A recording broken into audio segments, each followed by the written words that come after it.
and welcome to tonight's informative instalment of Life Support. The only lifestyle show in the know that teaches you things you need to know. Too true.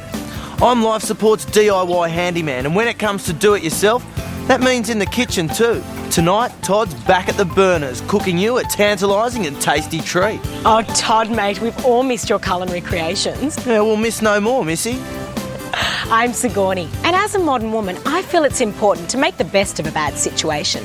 That's why tonight I'll be showing you how your handiest man around your home could be your stalker. I'm Penny, and right now, that's all you need to know. Tonight, I'm going to show all you babysitters the quickest and easiest way to get those babies to bed. How's it? Dr. Rudy here to better the lives of all you average Australians. And I'll be doing that tonight by showing you one of my favourite ways for civilised and sophisticated men to tap into the secret desires of all modern women. That sounds exciting, doesn't it, girls? Well, with Todd in the kitchen, Penny in childcare, Dr. Rudy in the meat market, and me in the home, sounds like we've got something for everyone. Well, it sure does. So let's not keep the whole of Australia in agonised anticipation. No, let's put on a show.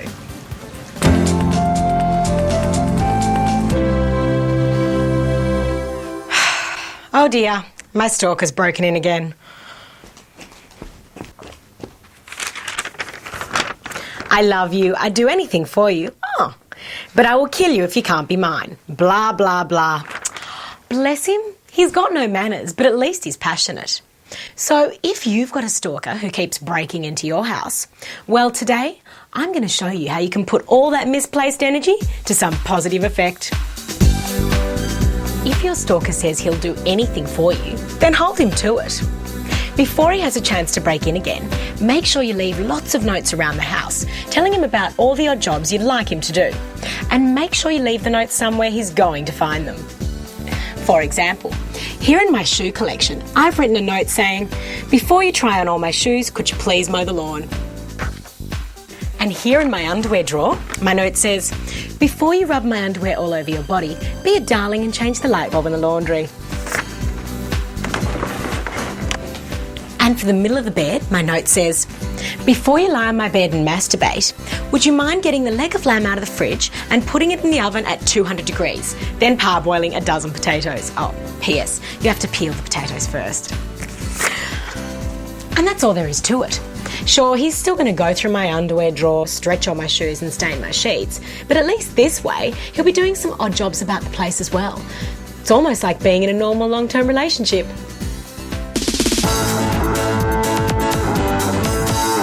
Babysitting's the bomb. It's like the ultimate racket. You get paid $10 an hour just to watch TV. That's $10 an hour for something I would have been doing anyway. The only downside is when the little buggers want to stay up and watch the late night scary movie with you. Please, can we watch the movie, please? So tonight, I'm going to show you how to knock this one right on the head. If the kids want to see something scary before they go to bed, then show them something scary.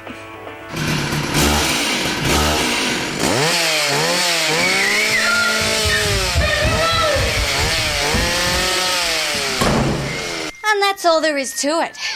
They won't want to watch a horror movie now. They're living a horror movie. No worries about them disturbing you in the living room. They'll be too busy barricading themselves in the bedroom. It's only 6 o'clock. Chances are I'll get a tip from the parents for getting them to bed so early. See ya.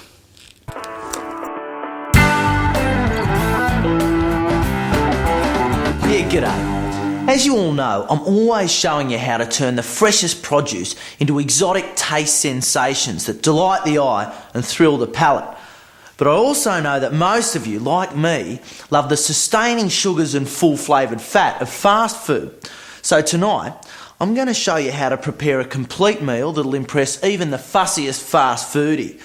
Now, so much in food is in the presentation, and for that, you don't have to be the best cook, but you do have to be good at building stuff, and that means using the right tools, pastry cutters, melon ballers, and even a simple sauce bottle.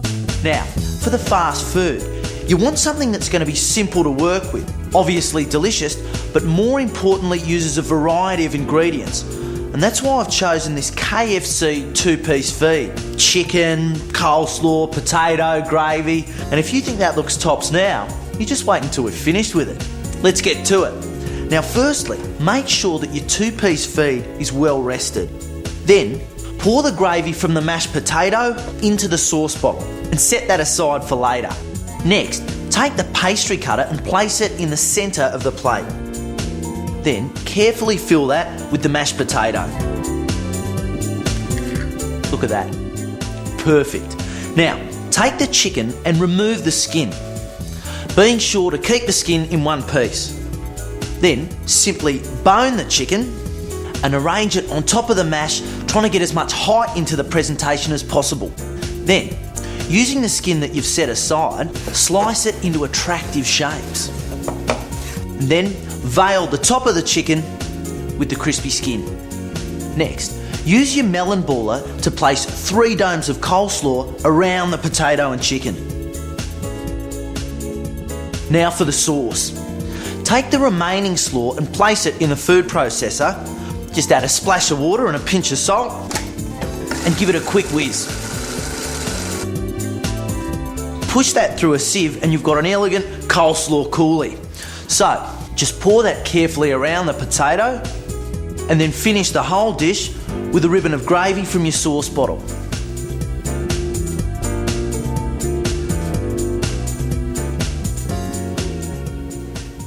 And there you have it. A tower of 11 spiced chicken on a bed of potato puree with a chiffonade of crispy skin and a simple coleslaw coulis. The KFC two-piece feed, complete with all the fats and sugars you love, but with the presentation your foodie friends prefer. Enjoy.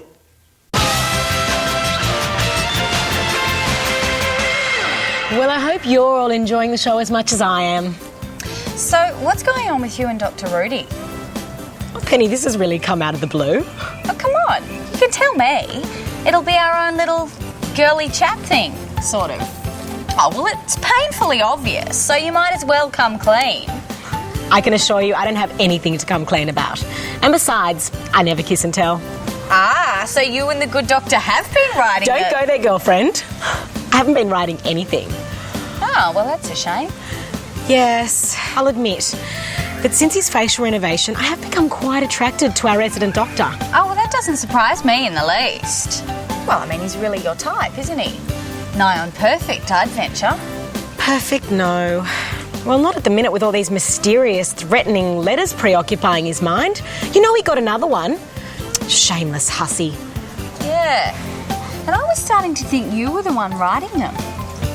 Penny, why on earth would I do that? Well, because every time we get a new letter, you get to play the comforting and consoling companion. You get to put your hands all over him. Really? Dude, it's pretty obvious. Well, be that as it may, I can assure you I have had nothing to do with those letters. Well, we're still no closer to uncovering the culprit. But we are closer to the next segment.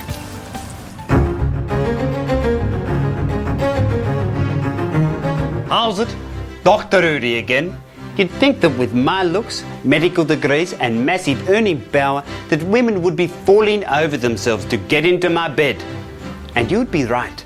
But as much as women gravitate towards a civilized man with several degrees and a substantial property portfolio, at a deep level they all have a secret hankering for a bit of rough. Just open any Mills and Boon if you can stomach it.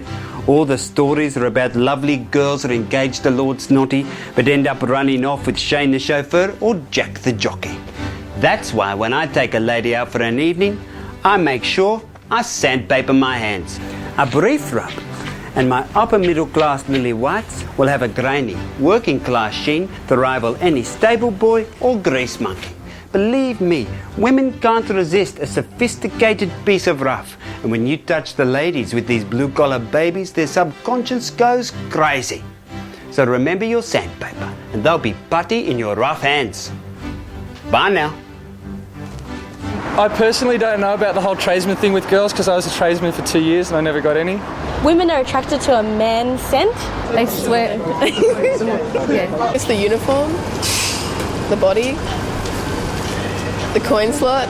My ex-girlfriend actually used to like me coming home dirty, you know? There's something about transgressing boundaries of class as well as gender. There's something more taboo about blue-collar masculinity. It's less constrained or something. I guess a lot of guys are feminine these days, and so when you've got a real masculine sort of guy, it's a nice thing. But I don't know if I'd want to fling, but I don't think I'd want a relationship. As a modern woman, I love a bit of rough trade. So rough and tradesman-y. The only problem is you can never take them to dinner parties, because as soon as the conversation moves away from football or sewer management, it becomes painfully obvious that they don't know anything about anything.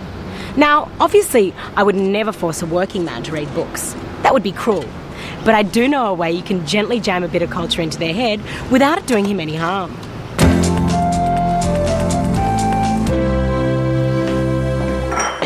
If you've ever picked up after a man, you will have noticed that some beer companies print trivia questions inside the twist-off caps. Men love reading simple trivia because knowing all the captains of the Australian cricket team gives them the notion of being clever. But anyway, seeing as this is the one piece of reading that men are guaranteed to absorb, why not print something inside the caps that's genuinely educational, like a great work of literature? Simply paint the literature carefully inside the cap.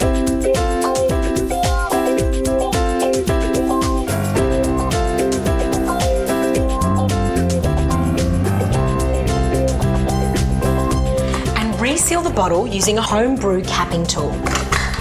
That's lesson 1, ready to go. I'm going to prepare another 23 lessons in the series. Would you like a drink? Oh, cheers, love.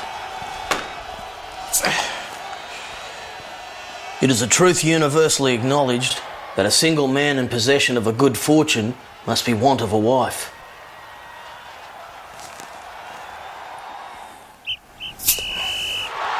However little the feelings or views of such a man may be on his first entering the neighbourhood, this truth is so well fixed in the minds of the surrounding families that he is considered as the rightful property of some one or other of their daughters.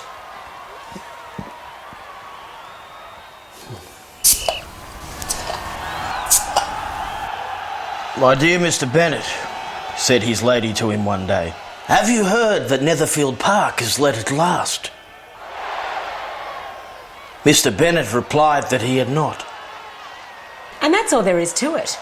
Given that he drinks on average 5 cases of beer a week, I should get him through the complete works of Jane Austen, William Shakespeare and Charles Dickens by the end of the year. But I really enjoyed his last book. Oh, yeah.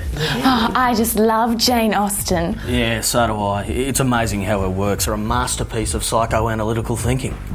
Well, considering that they were written 100 years before psychology was even invented. He makes me so proud. So, if you want to drag your man up by his bootstraps into the world of the written word, then why not do it in simple little lessons he's going to enjoy? That way, the more beer he guzzles, the smarter he'll become, which means you'll both be happy.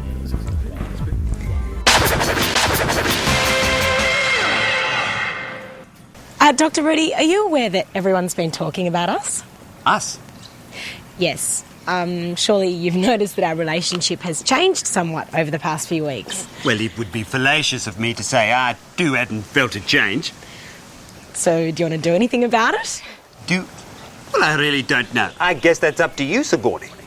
Up to me, but why? I just feel at the minute I don't want to draw any more attention to myself after the surgery and these continuing threatening letters. Oh, no, you received another one. Yes, I'm feeling quite vulnerable at the minute. I just want things to settle down and return to the way they used to be.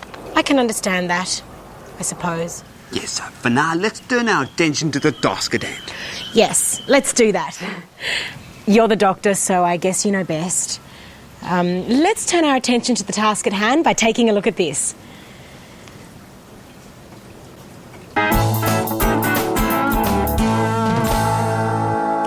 G'day. There's nothing like owning a house on the beach with expansive water views.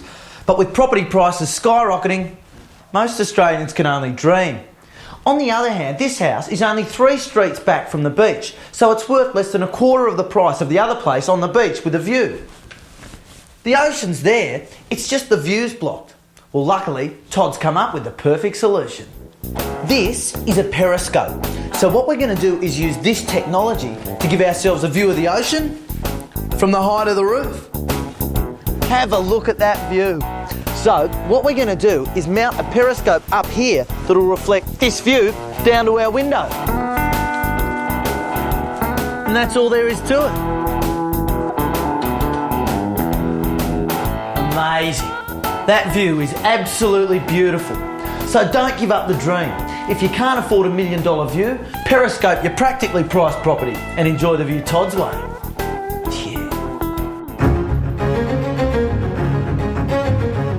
How's it? Many men suffer from a condition known commonly as fear of PDA, public displays of affection. It is simply a need for personal space in public and is a function of our desire not to look like pansies. Women, however, have an innate need to touch, and no matter how much we try and get them to stay away, they still can't help themselves. They just don't get it. Lucky for us men, I've discovered a method of deterrence every woman understands. Ever since they were little girls shopping with their mothers, women have been trained to respect the check-out divider bar. Watch what happens when I violate the protocol. See how the reaction is so ingrained it's automatic. Well then, this learned pattern of behaviour can be used very effectively to deter her from violating your personal space. Watch how I use it. See how it works? Watch how I get even more space.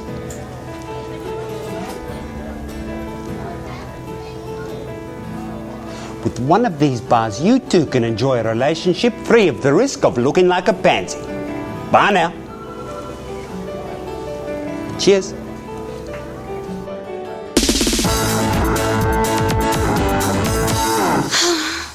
Don't you hate it when this happens?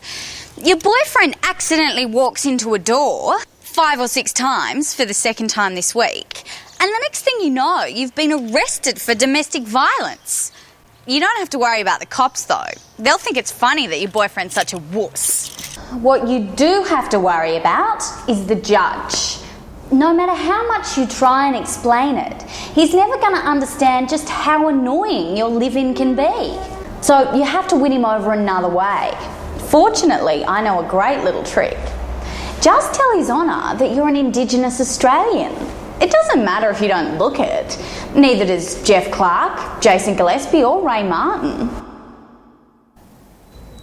Then just sit back and let 200 years of collective white guilt eat away at the judge's conscience. The more he stews on it, the more he'll start to think it's his own fault. That you've been so stripped of dignity that the only way you can express yourself is through violence. I bet he's also thinking that if it wasn't for the self-control he learnt in 13 years of private schooling and 6 years at law school, he'd love to take a swing at his own partner. Once the tears start to well up in the judge's eyes, you know you've got him. Domestic violence is a community problem. It would therefore be better dealt with on a community level. I'm ruling that this case is better handled by tribal justice. And that's all there is to it. Nothing beats tribal justice. A spear in the leg is better than a 12-month stretch any day. It means you don't have to spend time away from the boyfriend. Hey Ezio, you finished cleaning that bathroom yet? See ya.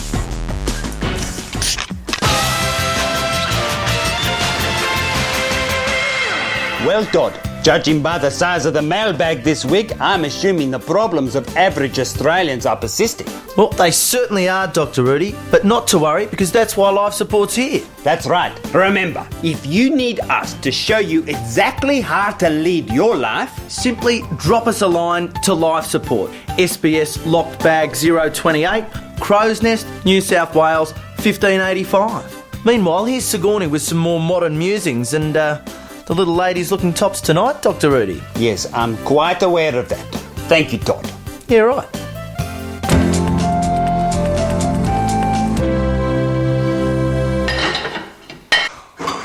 Why is it that men have so much trouble packing the dishwasher? They can build spaceships that fly to the moon, design computers with 100,000 parts, but the simple packing of the dishwasher throws them into a panic. You can explain it to them all you like, but they still don't get it.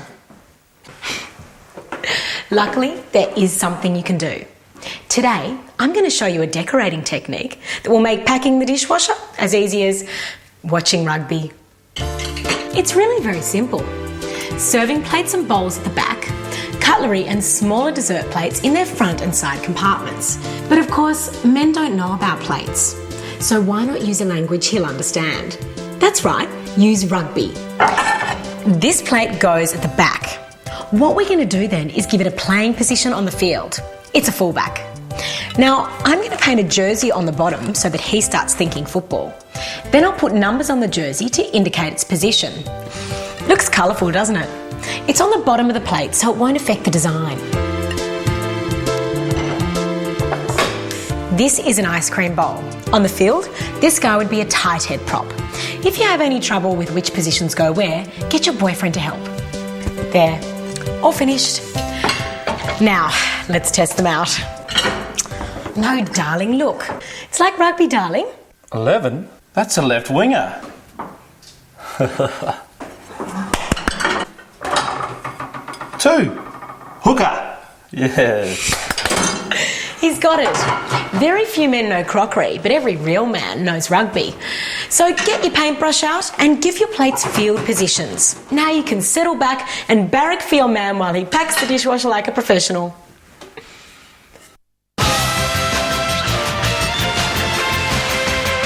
Well, I really can't believe it, but here we are at the end of another episode. As good a reason as any to make Todd's Tower of 11 spiced chicken on a bed of potato puree with a chiffonade of crispy skin and a simple coleslaw coulis. Well, that's turned out all right, Sigourney.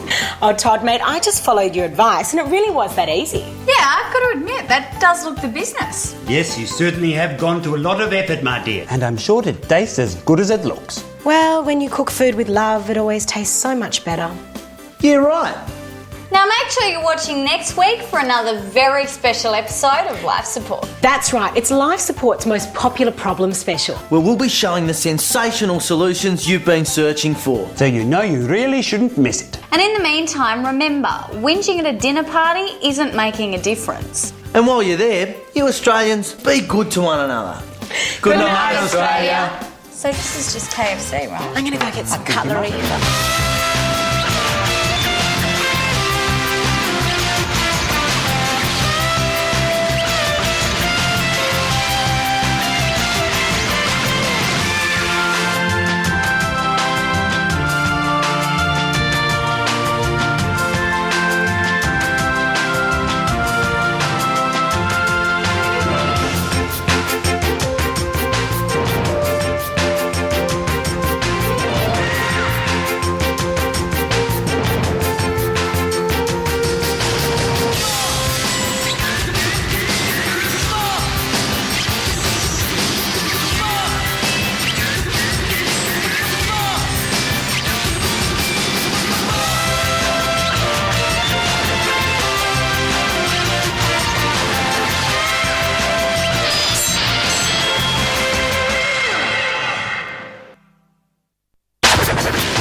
And welcome to tonight's truly educational but entertaining episode of Life Support. The only lifestyle show to tell you exactly how to live your life. By giving you all the experts with all the advice you need to know. This week I'll be giving you chubby girls some advice on how to beat those body image blues. I'll be showing all you stargazing dreamers who want to work in showbiz how to fast track it into a gig that doesn't need a scrap of effort or talent. And I'll be leading the whole Life Support team as we roll up the sleeves for one of our most ambitious projects ever. It's a totally top, backyard transformation. Girls, I'm going to introduce you to a fabulous girly game that can satisfy your man's every whim and is guaranteed to get him going every time. Well, it certainly sounds like we're packed full tonight. Oh yeah, it's chockers. So are we delaying the get-go for any good reason? No, so let's get started.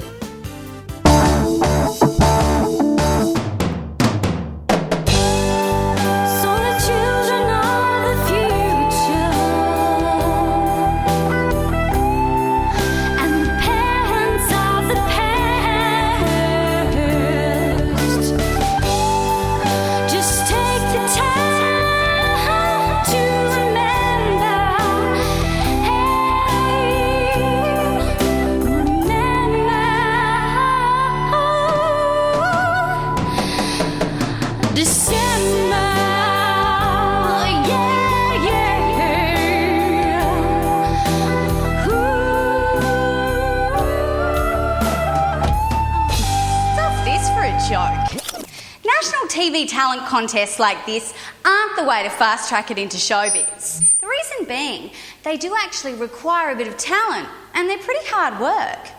But if you want to work in showbiz without actually having to work at it, there is one gig you can get that doesn't require a scrap of effort or talent. So I looked at the guy dead in the eye and I said, mate, never on a Tuesday. Stand-up comedy. You can get as much as $80 cash in the hand for just 20 minutes of crapping on. And I'm going to show you how.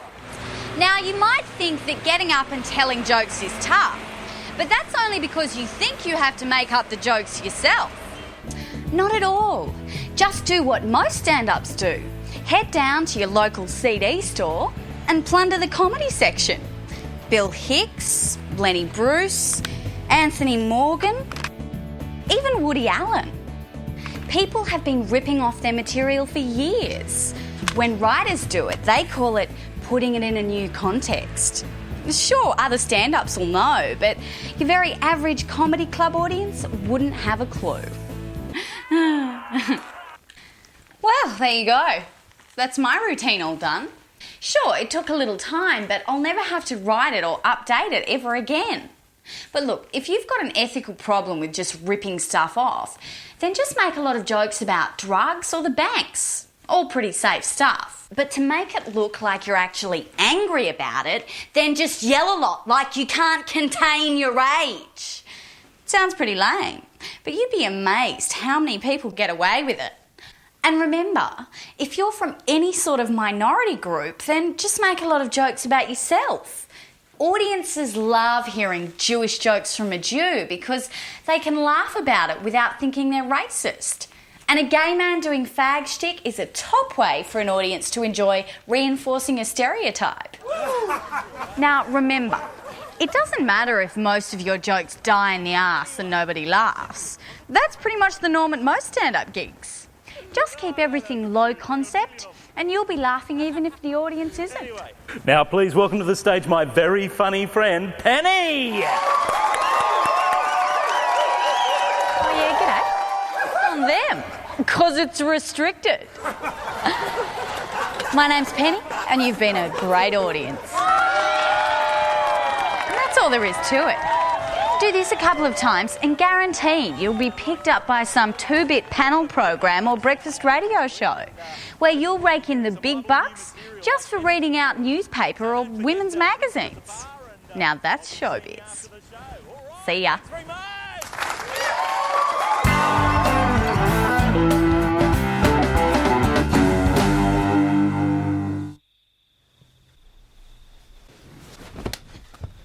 Oh, g'day.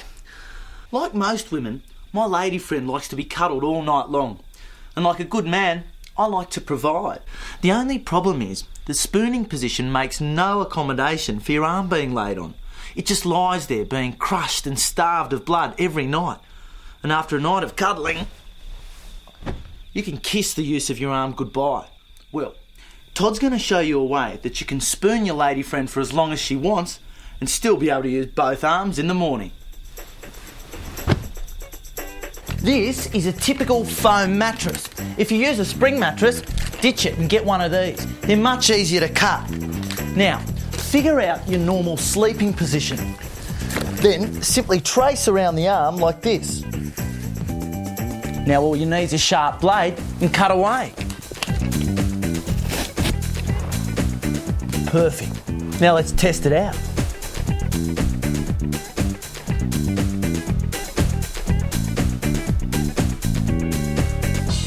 I can't feel a thing. So now you can spoon your lady friend all night long and then be able to get up and build her a house.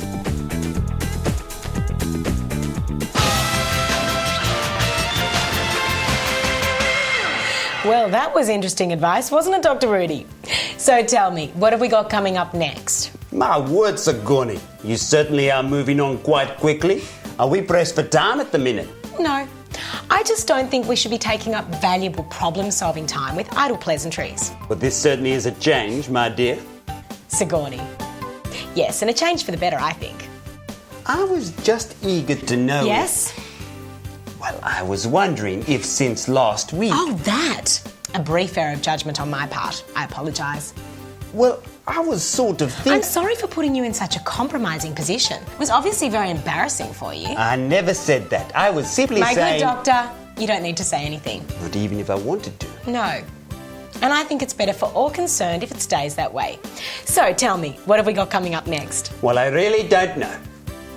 Why don't we take a look and see?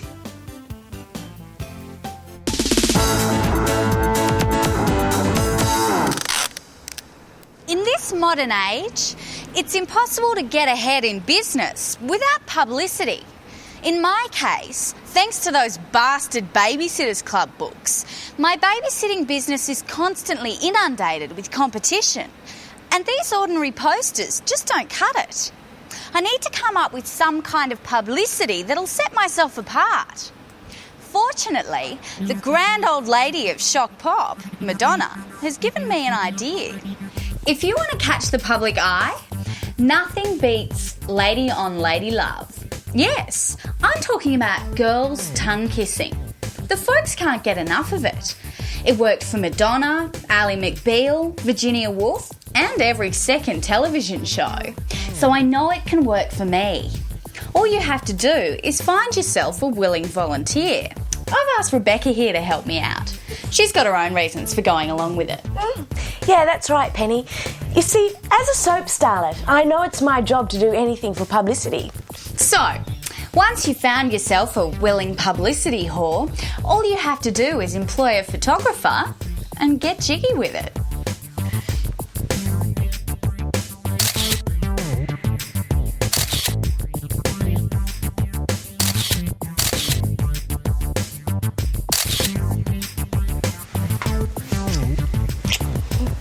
Wow, where did you learn to do that? On my last series, the one about the beach. Oh, okay. So, anyway, once you've got your photo, you have the basis for your publicity campaign.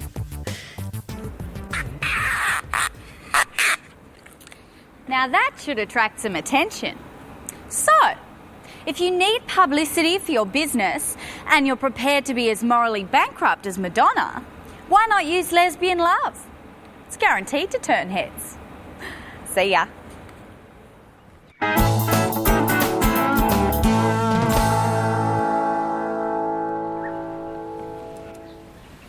Yeah, g'day. It's an all too familiar and tragic scene in Australian backyards. And even though it's law to have a fence around your pool, statistically a kiddie still drowns in an Australian pool every day. Gates can get left open, fences can get climbed, and supervising uncles can fall asleep. But if you take a tip from Todd, then you can avoid further family fatalities at your place. If you've got a grass area like this one, either around your pool or even around your pool fence, what you can do to deter the little ones getting in is to create a protective grassy moat. And the way to do that is with bindii, or as Jamie Drury would say, Saliva pterosperma, the common Australian bindii. We're all familiar with the distinctive pinch from a cluster of these guys when walking barefoot over a public park or oval. That's nasty. Now, once these little buggers get into an area, they take over in no time and they're virtually maintenance free. So pick some up from your local oval and simply transplant them to your lawn. Now, let's see if it works.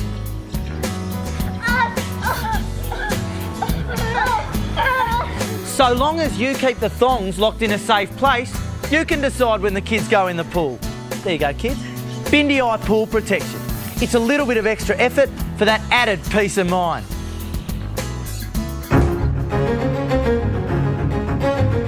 How's it, ladies? Your body image is an important part of your self-esteem.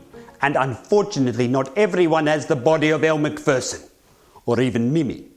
Women like Sula here have to go through life in the knowledge they will never reach that perfect level of attractiveness and desirability.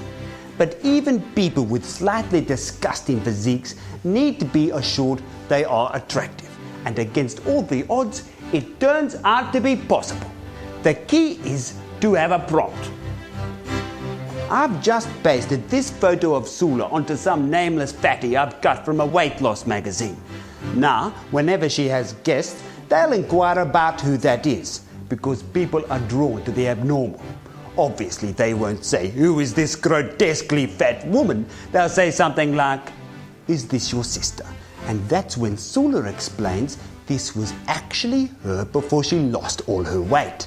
Immediately, they'll start congratulating her on her marvellous achievement and telling her how fantastic she looks now. And there you have it. Good body image for the person who doesn't have a good body. So don't go without flattery and compliments just because you don't deserve them. Bye now.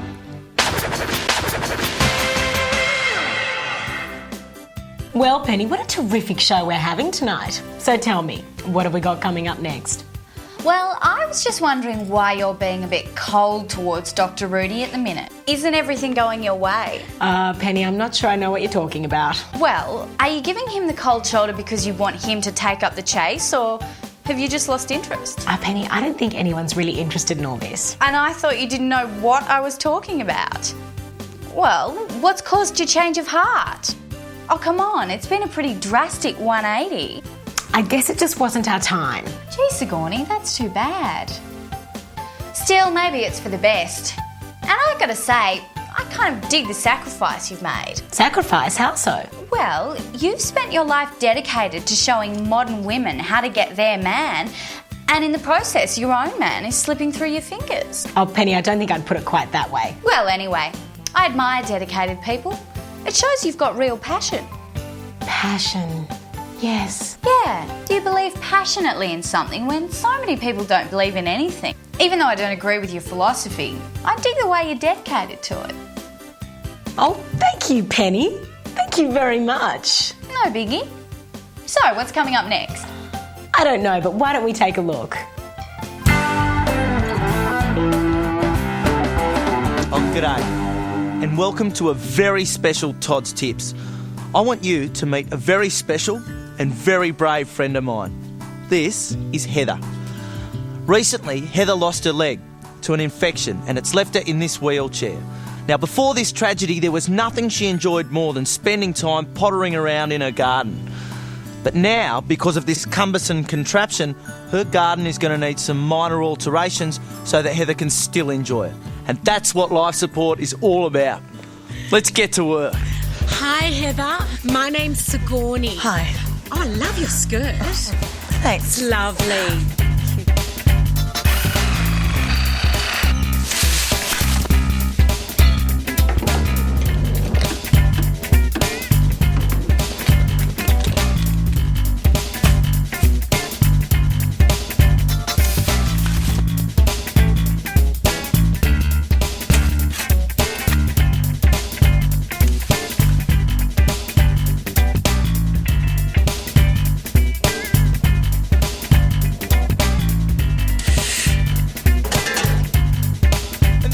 Heather, a beautiful, tranquil and traditional Japanese pebble garden. Thanks, Todd. Thanks, life support. Now, the thing with the Japanese pebble garden is that they constantly need to be raked to form different designs. So, a quick spin in your chair and the wheels will weave the patterns for you. Okay. Well, don't be polite. Get in there and give it a go. So, take a tip from Todd. If you've lost a leg to gangrene, well, that doesn't mean you can't enjoy having a green thumb. Simply take a plan from Japan and pebble your patch. And use some Zen culture to enjoy your horticulture. They milk the system. They love being the centre of attention. Look at me, I'm disabled. You know? They get a disabled pension. They get, parking right out the front of the shopping centre. Why can't we park right out the front? Why do they have to get the parking right out the front? Here in Australia, with the government, they've got pension, they get all the privileges, they get more discounts than me, and I'm a student. You know what I mean? With that disabled pension, I mean, you could fucking use that to, anyone's fucking advantage, right? Do I go out and say, give me this because I can't support myself? It's bullshit.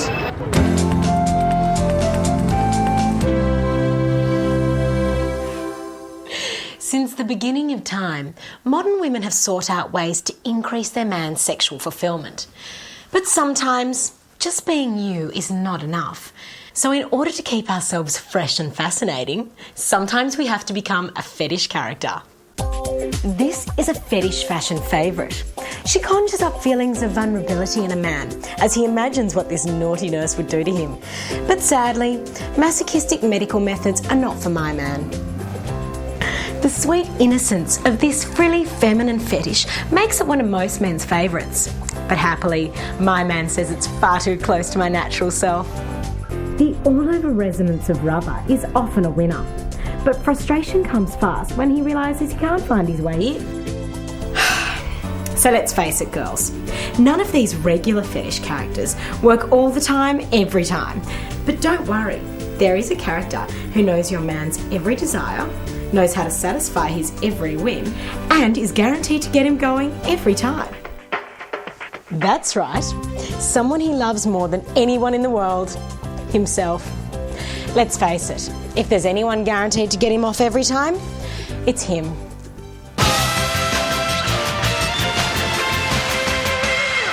Well, Penny, can I ask you a question? Are we talking more about our personal lives this year? Oh, I don't know. Well, if we are, I hadn't noticed. Yeah, we seem to be sharing a lot more with our audience. Oh, well, they're interested in what goes on. If they want to know, I say let them know. Yeah, right. So it's a bit of a shame that the Sigourney and Dr. Rudy thing didn't work out. Oh, don't be too crushed. I don't think we've seen the end of that.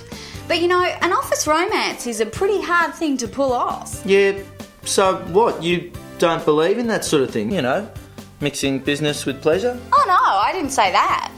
But it's plagued with problems. You start something with a guy and it's tops for a bit, and then inevitably it hits the downward slide, and you have to go to all the trouble of having him fired so you don't have to see him again. Oh, it's a lot of work.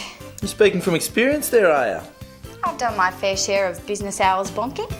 So you wouldn't do that sort of thing again? If the situation presented itself? Well, it depends. But I never rule anything out. Yeah, I hear you. Loud and clear. Todd. What? I think we should move on now. What, did you think I was... Because I wasn't... Yeah, whatever. Let's just take a look at the next segment. Yeah, well, that's what I want to do.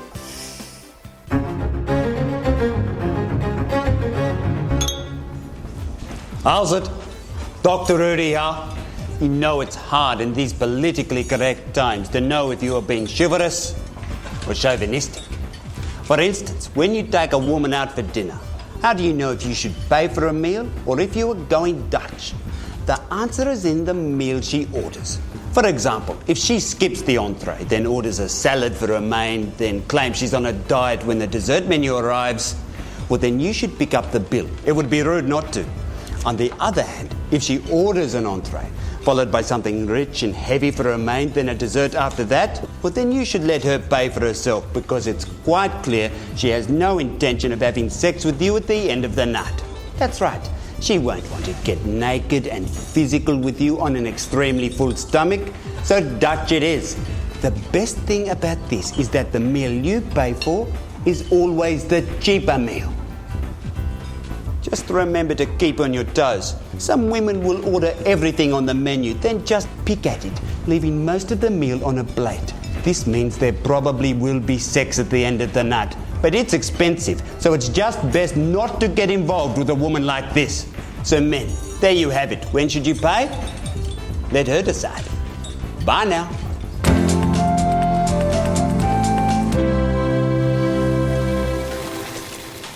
Can I help? Yes, you can help by sitting over there. Oh dear. Now he's going to sulk. Men are so big and meaty, it's easy to forget they have such fragile little egos. Which is why, as a modern woman, it's important to cherish your man's self-worth. You need to make him feel needed.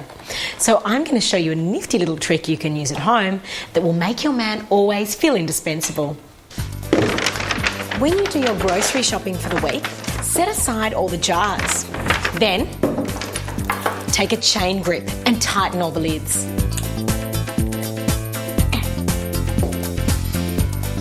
Oh, can I help you with that, sweetheart? Oh, yes, please. I can't open it.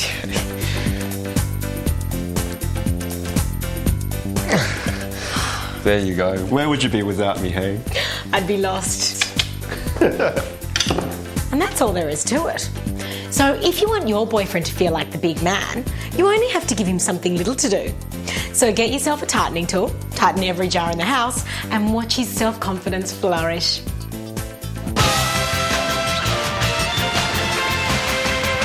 Well, chances are you're going to think I'm lying, but here we are at the end of another episode. As good a reason as any to make bobotti. What? My word, Sigourney. Bobotti, a spicy South African stew topped with a baked savoury custard. And it smells all right. Yes, it certainly does. Just like my mother used to make. And I know it'll taste just as good. She looks after you, Dr. Rudy. Yeah, spoils you rotten. Excuse me, the bobotti's for everyone. There are no favourites here. Sure. Now make sure you join us next week when your 4 favourite lifestylists return. That's right, because we've got more advice that you won't find on any other lifestyle shows. And you Australians be good to one another. And in the meantime, remember out there that all is not as it seems. Now, to take us out tonight, we've got something very special. That's right, it's a reprise performance from our very own Penny with a new hit single, Remember December.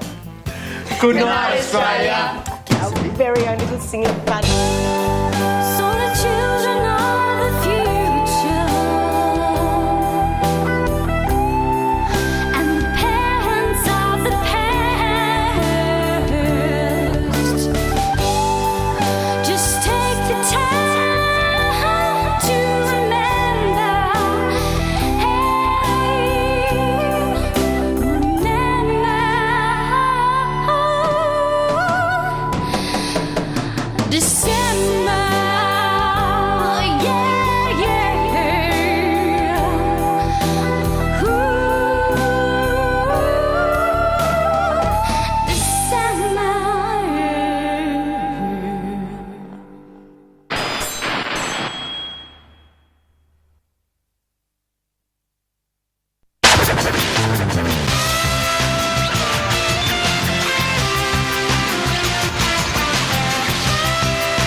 Hello, Australia. And welcome to tonight's episode of Life Support. The only lifestyle show that tells you exactly how to live your life. By giving you all the experts and all their expert advice. Too true. If you don't already know, I'm Penny. And tonight, I'll be showing you all a stimulating way to beat the man's revenue-raising breath tester. How's it? Your media medico Dr. Rudy here. And this week, I'll be showing all you men a way to make sure your woman backs the car out of the driveway properly. I'll be keeping my eye out for that one. G'day, I'm Todd, Life Support's resident handyman, and tonight I'll be showing all you blokes a beaut way to beat brewing barroom brawls. My name's Sigourney, and coming up, I'll be showing all you modern women a fabulous way to help your fatty friends lose weight. Well, it sounds like we've got a wonderful show for you tonight. Oh yeah, it's a real ripper. So instead of just talking about it, why don't we show them it? Yes, I agree. Let's get started.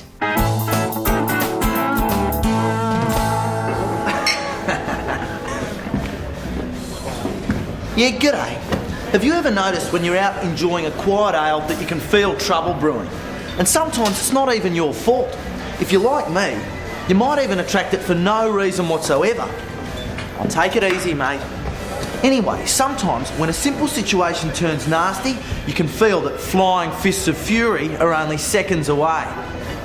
Even if, like me, you have the physical attributes to fight back, you might not want to for moral or personal reasons. I mean, my hands are my tools of trade, and I'd never risk them to settle a drunken score.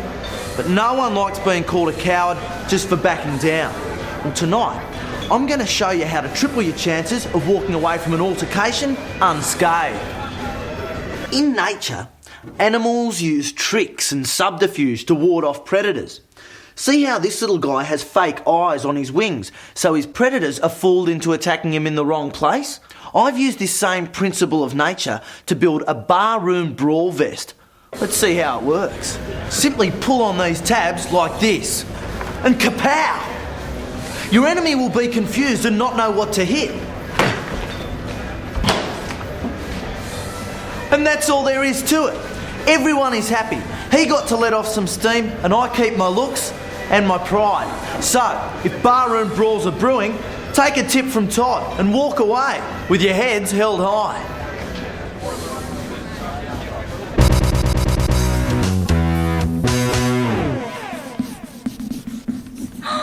Jonathan, you naughty boy! That's gonna get me fired, you little shit! I ought to belt the living... Great, isn't it?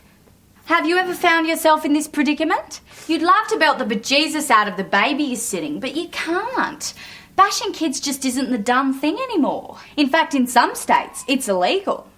So, for those of you who aren't prepared to move interstate, today I'm going to show you a non-violent way to punish a child. No, Jonathan. Take the little brat to the movies. Now, I know what you're thinking. Isn't going to the movies a treat?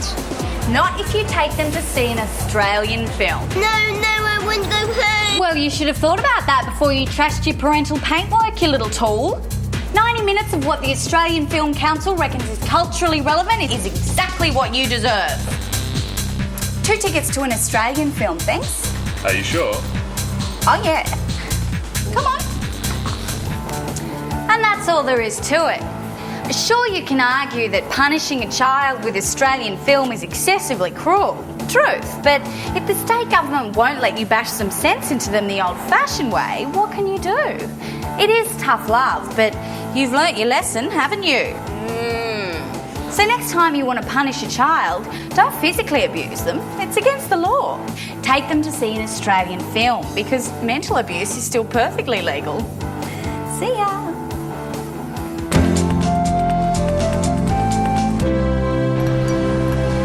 One of the problems of being a modern woman is while I'm beautiful, socially active and still available, most friends my age are married, so they've grown fat like their husbands.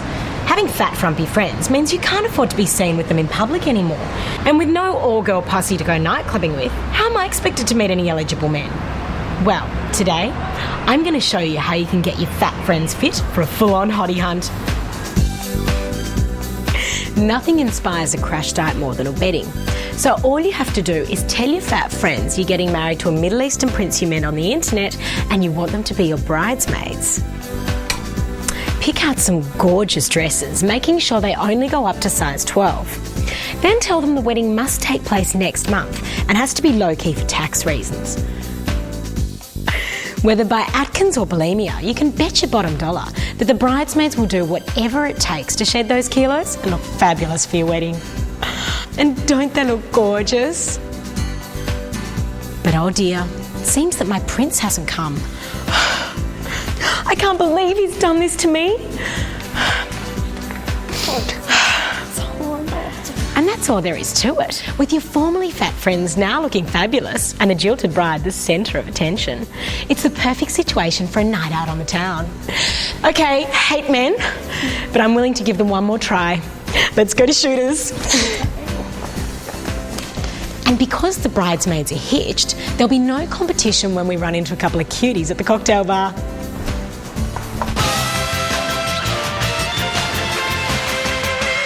Well, young Penny, here we are again with the mailbag, and I'm very happy to say I've received no more threatening letters. Yeah? Yes, for a couple of weeks now. Whoever's been sending them must have lost interest because they just seem to stop. And I've got to say, you do seem more relaxed now. Back to your old self. That's true. I really do feel quite good. And it's given you the chance to pay more attention to things and people that actually matter. That's right. And I must say, I'm very glad about that. Oh, good. Well, then I'm glad I went to the trouble of fishing these out of the mailbag every day for the last 2 weeks. Oh, my word, Penny. I really can't believe it. What did they go on to say? Oh, nothing new. You know, Rudy, I know the truth. You can't hide in television. I'll be in contact. Oh, this really is too much. Why do you keep them from me, Penny? This means nothing has changed. Oh, not true. You've changed. Over the last couple of episodes, you've relaxed, become more at peace with the world. Sigourney and I have both noticed it. Look, dude, you've just got to learn to turn a blind eye to this sort of thing. Really? Yeah. The best way to deal with a difficult situation is to pretend it isn't happening. When you didn't know the letters were still coming in, you were a whole lot happier. You might be right, Penny. I think you'll find I am. Apart from that, this chick isn't serious. If she was going to do anything, she would have done it by now. Thank you for the reassurance, Penny. That's cool, Doc. So, what's up next? I don't know. Why don't we take a look and see?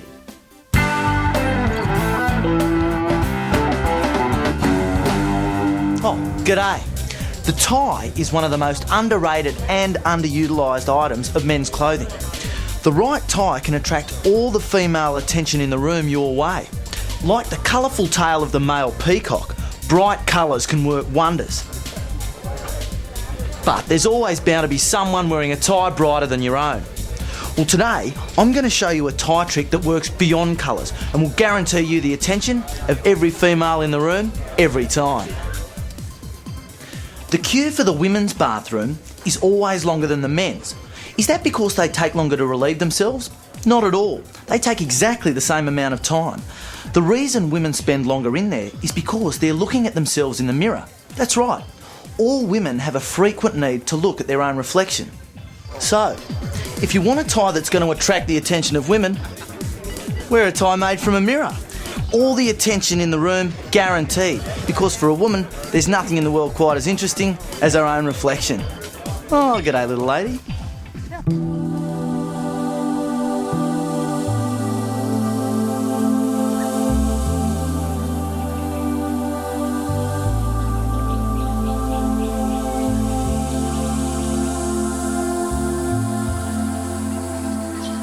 Falling in love is like dancing together.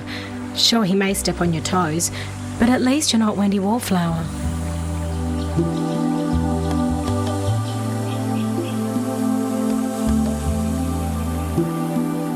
I don't think women should get paid maternity leave. If you haven't found a man who can afford to support you, you shouldn't be getting pregnant.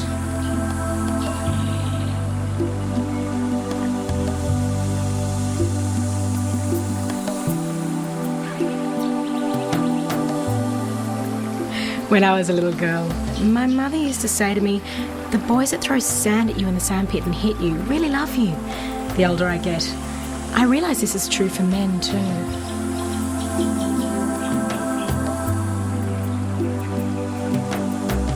What celebrities do I admire? Well, you would know them, because they're hard at work being celebrities in their own home.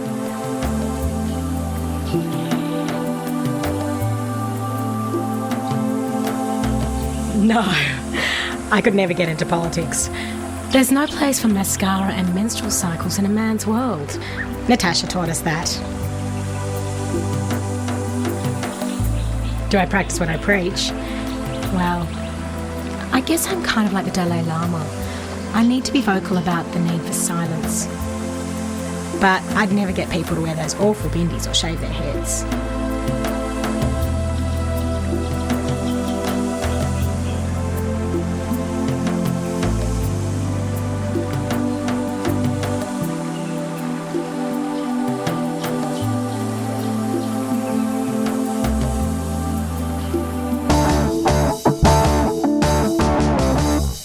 Recently, the government's been cracking down on youth drink driving.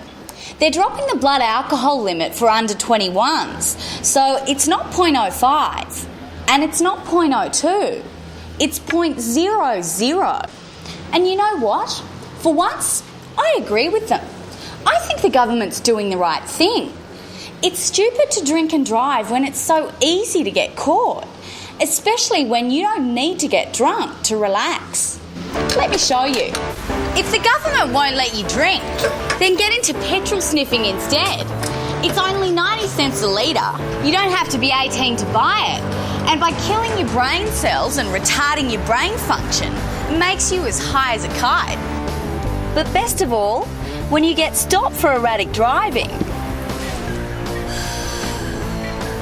you won't have a blood alcohol reading.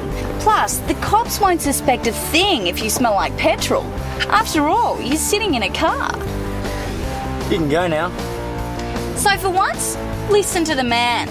If the government doesn't want you to drink and drive, then don't drink and drive. It's stupid when there are other, easier ways to share a high with your car.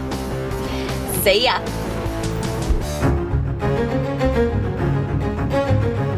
How's it? Dr. Rudy here, and I must say these are sad times we live in. It's got to the stage where an honest, red-blooded man can't tell a woman what he thinks of her bottom and what he'd like to do to it without being physically assaulted by the woman and sacked from his job. So much for freedom of speech. Women are always saying they want men to express their feelings, but when you do, you end up with one of these. Don't worry, my friend. I have a solution. When you speak to women, there's no need to think before you speak, so long as you speak a bit differently. It's a fact of life. You can say exactly what you want about the most intimate reaches of a woman's anatomy, as long as you sound gay when you say it. I have to sound happy. No, you have to sound homosexual. Don't worry, impersonating a homosexual isn't as daunting as you might believe. Say exactly what you really want to say to a woman, only this time speak through your nose, lisp your sibilants and say girlfriend at the end of each sentence. You try. Oh, I'd love to sink my teeth into that pert little butt, girlfriend. You're so naughty. Oh, look at the swing in that step. I can tell you like taking it both ways, girlfriend. Excellent. It really is as easy as that. Now women will love listening to you talk dirty because they think you don't really mean it. And no one expects homosexuals to be politically correct. If they were, they wouldn't enjoy sodomy. So just remember, when you speak through your nose, you can speak from the heart. Bye now. They have a tendency to make women feel very comfortable. So yeah, I'm sure they can get away with a few things as opposed to straight men. At our age, it's kind of cool to pretend or make girls think that you might have sort of tendencies that way. Yeah, a lot of gay guys coming in this shop too. They get away with it, yeah, no problem at all. And they say whatever they want, the girls just laugh and hug them. If we say anything like that, you know, I'll be in jail. So yeah, especially with my haircut. Girls love it. So do the boys. You know, here at Life Support, we get a lot of letters from viewers keen to know the quickest and easiest way to get their development proposals through local council. Like this one from Asif from Victoria, who wants to know how his community can fast-track their application to build a mosque in their neighbourhood. He writes, every time we submit the plans to council, we're rejected. What can we do? Well, Asif, I've asked Sigourney to help us on this one. She's comfortable with cultural references. That's right, Todd. The thing with a mosque is not that your community doesn't want to encourage Muslims to move into the area by allowing you a place of worship. It's just that the architecture of your sacred building clashes with our preferred Australian architecture. So, Asif, if you want to get the plans for your mosque approved, All you have to do is make some minor alterations to its design. That's right. Now, I've hipped up this artist's impression of a typical mosque design. So the first thing you need to do to modify your mosque is remove the minarets and replace them with these chimneys. Oh, very nice, Todd. Yeah, and it'll look even nicer with these handrail and freeze rail features. Not only that, but the addition of a gable. Oh, how quaint. And you just can't get enough of these turned balusters. Oh, I love those. And the koala stained glass feature window. And there you have it, a dinky-die Aussie Federation mosque. And you don't just have to stop at decorative timberwork. Red Marseille patterned terracotta tiles look great on a domed roof. I think it looks wonderful. It fits right in. So Asif, if you want to get your mosque approved, all you have to do is adapt it to this Aussie design. Because, let's face it, sometimes we all have to adapt to fit in. Not too true. But for now, why don't we fit in another segment?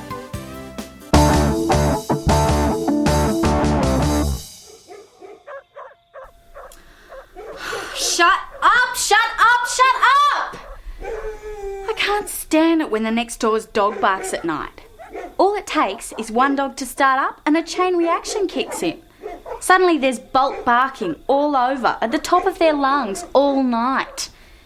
And the pisser is, you can't complain to the owners because there's too many of them.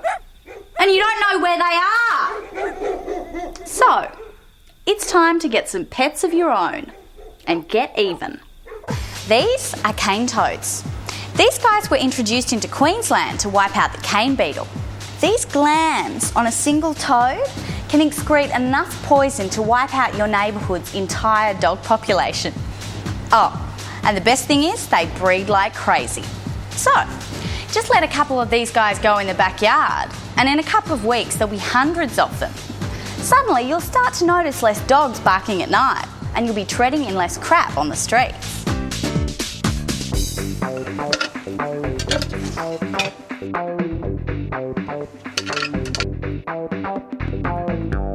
The best part about it is, no one can pin the drop in the pooch population on you when all you've done is set free a couple of poor toads. See ya. See ya.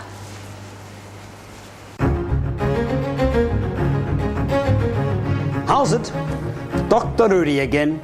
You know, at times I'm inclined to believe that women have supernatural powers. One of the most amazing is the ability of a woman to spot a blonde hair on your coat from the other side of the room.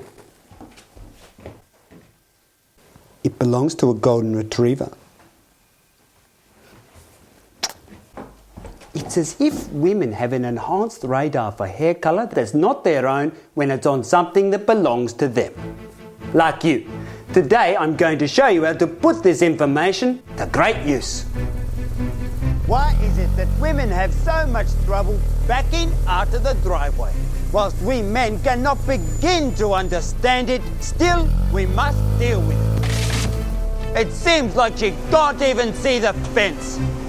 So why not use the information we have just learned to make the fence more visible to your woman? By marking out the driveway with blonde hair, you'll be using a woman's naturally enhanced radar detector to help her navigate her way out of the driveway.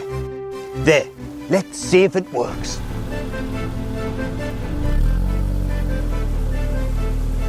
Absolutely amazing.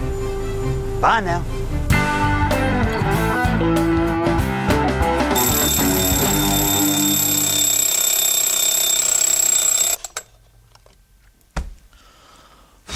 Oh yeah, g'day. Again. Look, not many people realise the damage done to their nervous system by starting each day with this. It means that the body spends a few minutes of each precious day in a panic, with subsequent time being spent calming down and convincing itself that it isn't in any danger. So Todd's come up with a nicer way to start the day. All you'll need is a frying pan, a few morsels of bacon and a timer, like this one.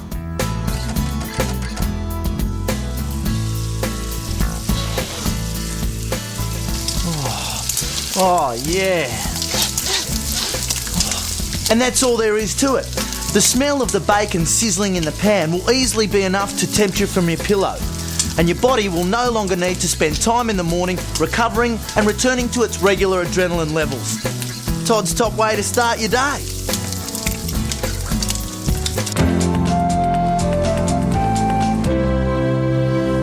If you're like me, when you hang out your washing, you always match the colour of the pegs with each other and then choose the peg colour that complements the colour of the clothing. But doesn't it take forever to decide on a perfect match for these difficult patterns and florals? Well, don't worry, there is a quick and easy answer. Simply paint some wooden pegs with a base coat that matches the background colour of the fabric. Next, dot on the main colour that matches the fabric pattern.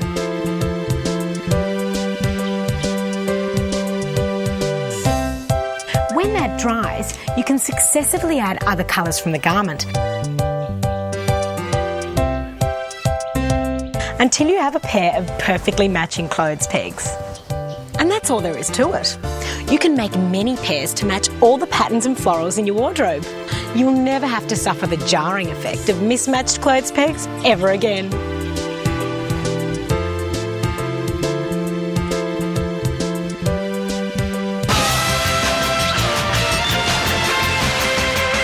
Well, strap me to a polygraph if you like, but I tell you what, here we are at the end of another episode. As good a reason as any to take the night off cooking. Oh, what? No tucker? That's right. Sigourney's been working very hard lately, and I think she deserves the night off. Well, you should have told me, or I would have whipped something up for us. Yeah, bummer. Usually the only reason I hang around till the end of the show is for the food. Don't worry, Penny. I've taken the liberty of ordering some takeaway Thai. Excellent idea, Sigourney. Tops. Oh, and here it is now. Now, you beaut Aussie battlers out there, make sure you join us next week for a very special episode of your favourite lifestyle show. I'll just get my purse. I'll pick this one up, Sigourney. It will be my pleasure. Why, thank you, kind sir. Yeah, thanks. That's right. Next week's show is a special one, packed with extraordinary advice and out-of-the-ordinary entertainment. And that's why you just wouldn't want to miss it. Good night, Australia. Yes, thank you very much. You may go now. What were you saying, Sigourney? Thank you, Dr. Rudy. Now remember, next week we'll all be here for you. Well, you Australians in the meantime, take better care of one another. Good night, Australia. Now, something light for you, Sigourney?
Australia. And welcome to tonight's episode of Life Support. The only lifestyle show that continues to be dedicated to styling the life you continue to lead. And tonight I'll be showing all you blokes a top way to meet the women from the top end of town. I'll be giving you the drum on a guaranteed way to keep your traffic light squeegee business crowded with customers. And I'll be showing all you ladies how you can take a little golf knowledge from the bunker to the bedroom to improve his performance next time you're playing around. And in my men's health segment, I'll be giving some timely advice to all you men who are planning on getting married. Yeah, we've got all that and a whole lot more surprises in store for you too. So let's not loiter any longer. No, let's get started.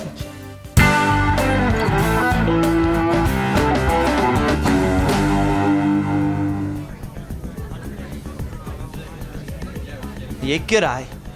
When you're in pursuit of a lady friend, ever noticed how they tend to judge a man?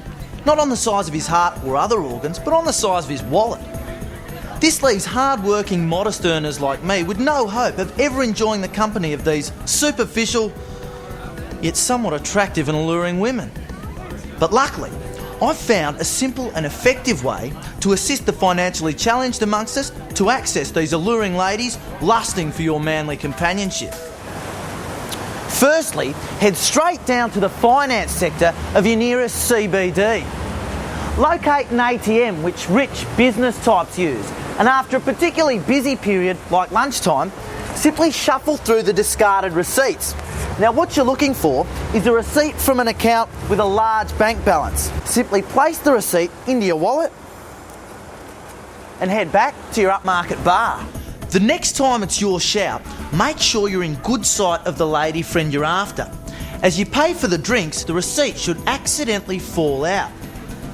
She won't be able to resist a glance at the balance. It's an instinct acquired at birth by this particular breed of woman. And given every woman's hidden desire for the working man, it'll be hard to hold her back. And there you have it. Another top tip to help you get your share of lady friends by appearing to be the perfect combination of brawn and bucks. Yeah, g'day. Hi, how are you? Yeah, I'm really good, and yourself?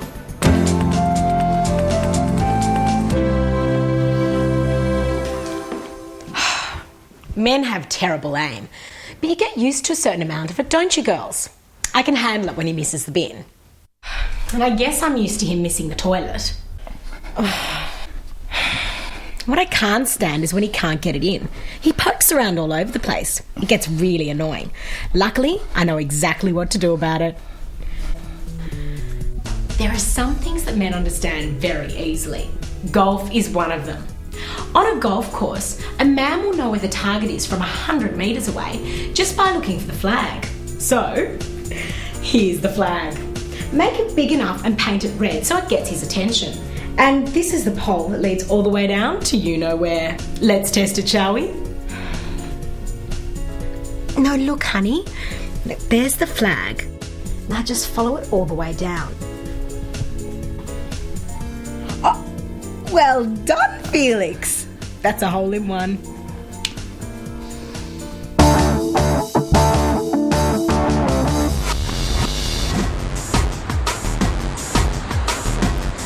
Pathetic, isn't it? This bloke has to beg people to let him wash their windscreens.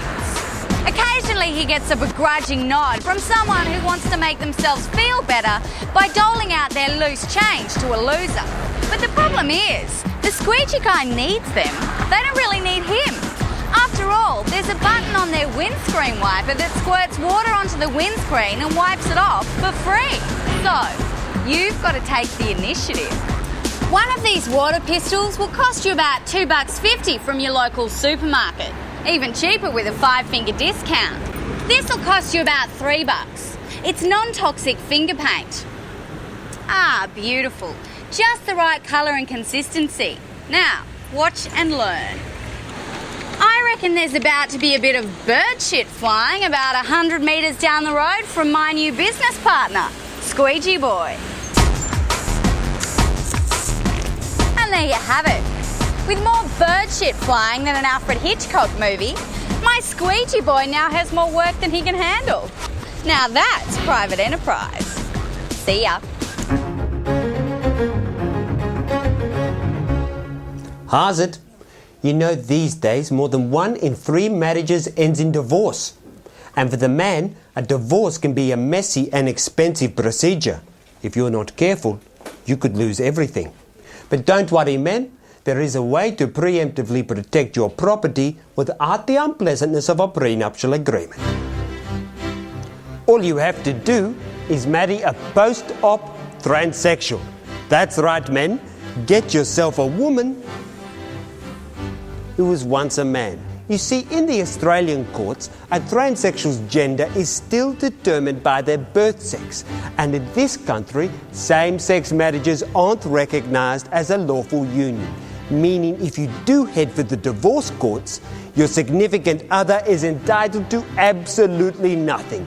This way you can have a wife with plenty of fun bits, but but none of the litigious bits. And if you do stay married, you won't have to deal with childbirth, cellulite, or menopause, which may be just the reason you stay together.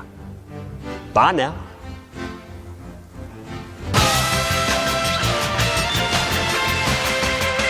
Oh, I'll tell you what, Sigourney, that last segment with Dr. Rudy was a bit of a shock. A shock, Todd? Yeah, I mean, I never picked Dr. Rudy as someone who'd go in for that type of thing, you know? No, I'm afraid I don't. Well, I never would have picked Dr. Rudy as, you know, the marrying kind, but suddenly there he is articulating at the altar. Oh, Todd, he didn't actually marry that person. That was just for demonstration purposes. An example for the people at home. So he hasn't gotten married? No, Todd, mate. Our good doctor is still very much on the market. Oh, that's all right then. It's just if he was getting hitched, you know, I kind of saw myself as being his best handyman. Well, if that day ever comes, I'm sure he'd ask you. Yeah, tops. And remember, it's your last chance to write to us at Life Support, SBS Locked Bag 028, Crows Nest, New South Wales 1585.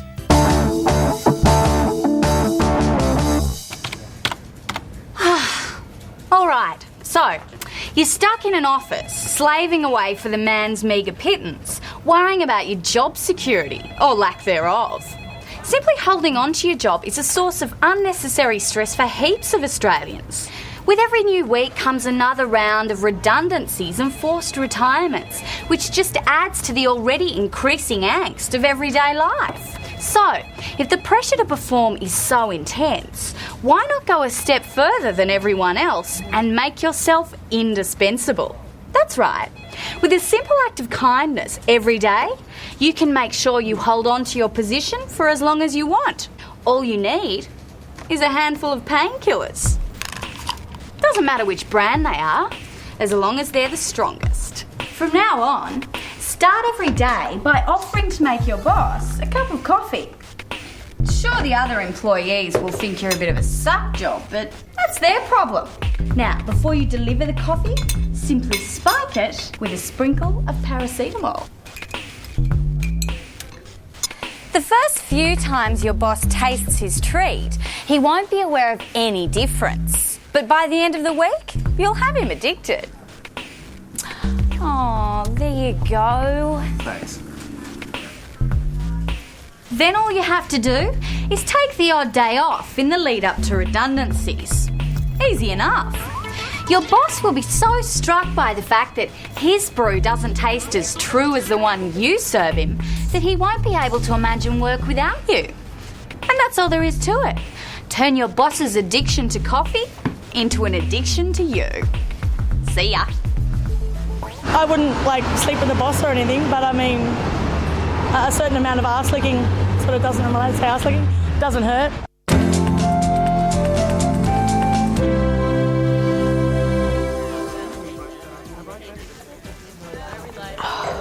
See that guy who just walked in? I had sex with him once. And the slime ball did the sneaky exit while I was sleeping. Don't you just hate that? Don't get me wrong. I love my share of one-off wooing and fortuitous flings. But no matter how casual your quickie is, you can't help but feel like you've lost face if he creeps out in the morning and never calls you again. And if you pick up your potential bed partner at a party, chances are you have mutual mates and you may meet again. But don't worry, because I'm going to show you how you can save face if you're ever faced with his face in the future. Oh, hi. Yeah, hi. All you have to do is stay awake after sex and steal his mobile. If he's in a real hurry to escape in the morning, he'll just throw his clothes on and creep out the nearest exit. When he realises he's misplaced his mobile, the first thing he'll do is phone it to see if he can find it. As you can see, I've organised to have brunch with two of our mutual mates. Oh, that'll be the hightailer now. Hello. Hello, Stavros. Yes, it's Sigourney. Yes, I have it. Yeah, I'm just having brunch with Emily and Siobhan at the cafe. Why don't you pop past? Okay, see you then. I can't believe he called. Once he arrives, I'll quietly give him back his phone, but loudly declare that although last night was fun, I'd prefer it if he never contacted me again. He'll be relieved, and my friends will be too embarrassed to ask either of us what happened. Can you believe he called me the next morning? And that's all there is to it. Now you can keep having casual sex with the confirmation that he'll always call you the next day. And the satisfaction that you've saved face, even if you never have to see his face again.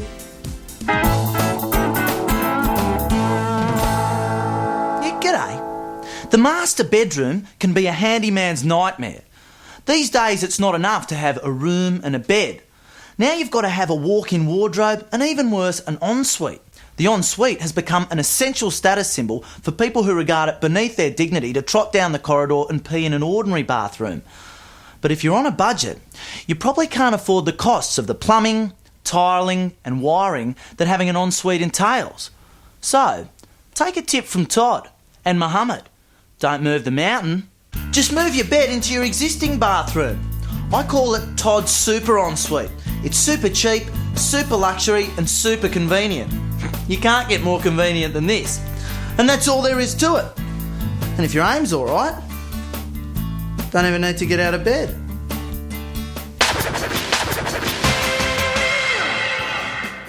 Well, Penny, here we are again, and I'm sorry to say I'm still receiving these. Oh, I thought after our little chat last week you weren't going to worry about those anymore. I know, but now the threats are getting worse. Yes, so? Well, what's new with the latest then? Well, apparently my time to meet has run out, but I couldn't have contacted her even if I wanted to. I don't know who she is or what she's talking about. Dear Life Support Team, love the show, etc. Sigourney's so pretty, Penny rocks. Oh, Tara Anonymous. Todd is blah, blah, blah. Here we go. Dr. Rudy. I have given you every opportunity to meet with me and resolve this situation without the glare of publicity. But you obstinately refuse. What situation? I don't know what she's talking about. Shh. If you won't come to me, then you force me to come to you. So expect to see me face to face next Monday night. I'll be there when you least expect it. You see? Yeah, bring it on. Finally, we're going to find out what all this crap is about. Let's get back to business. Why don't we watch this? What do you think? It's nice. It doesn't make my bum look big. No, you should get it. I'm going to try the stripe one. I hate David Beckham. He wears makeup, gets expensive haircuts and gads about in a sarong. And all of a sudden, it's the trend for perfectly normal heterosexual men to become metrosexuals. Well, watch out, girls, because your new metrosexual man will be paying for his new look with the money he used to spend on you. What do you think? The stripy one does look better. Yeah, but the brown one highlighted my eyes. Don't get me wrong. I'm all for men spending up big on clothes, but I want him to spend money on my clothes, not his own. So if the man in your life is caught up in this obnoxious trend of heterosexual vanity, I'm going to show you a little trick to make him behave like a real man again.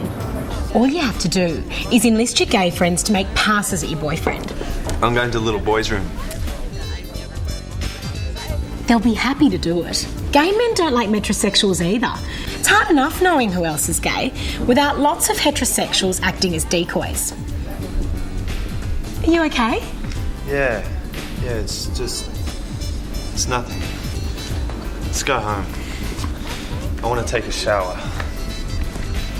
I don't care how much your man likes his $150 haircut or silk Italian shirts. After the third pass in a day, he's seriously going to be questioning his masculinity. What would you like? Coffee, tea, me? No, thank you. Actually, we need to get going. Come on, Sigourney. You going to try those on? No, that'll be fine. And that's all there is to it. He'll be reverting to polo shirts and chinos in no time. So if your man thinks he's a metrosexual, give him a wake-up call. Let him know a metrosexual isn't a straight man that looks good. It's a straight man that looks gay.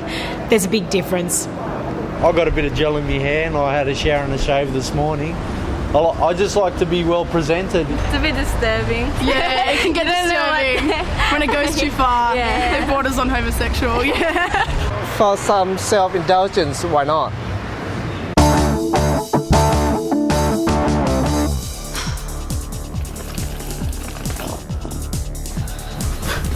Penny, that was the landlord on the phone. He's coming around in 10 minutes for a surprise inspection. There's nothing that strikes more fear and terror into the hearts of a share house than a surprise inspection. With less than 10 minutes warning, there's no way you can clean up to 6 months' worth of parties in time to escape inevitable eviction. Well, tonight, I'm going to show you how to escape premature eviction from a surprise inspection. Please, come in. What is all this clutter? Can't even walk. I don't believe what I say. Cut! Hey, didn't I tell you not to walk in during the middle of a scene? Sorry, Penny. Maybe I'll show him around the rest of the place first. That's right. Tell your landlord you're making a Tropfest film. Tell him it's another quirky Australian comedy about two down-and-out doll bludgers trying to make ends meet. And tell him your art director has spent 4 days replicating every detail of life in the inner-city slums of modern Australia. Good luck with the project. Thanks!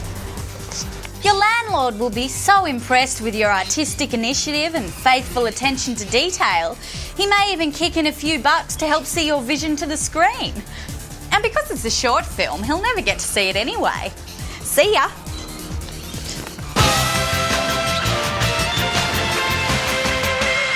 Well, my dear, here we are, and like always, we seem to be overloaded with letters this week. Oh, yes, we certainly are. So what have you got for us there, my good doctor?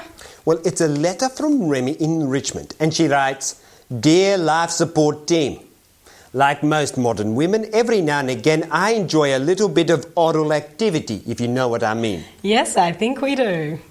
Well, in that case, maybe you should read this one. She goes on to say, "I have a couple of questions. The first is, how do you ask for it?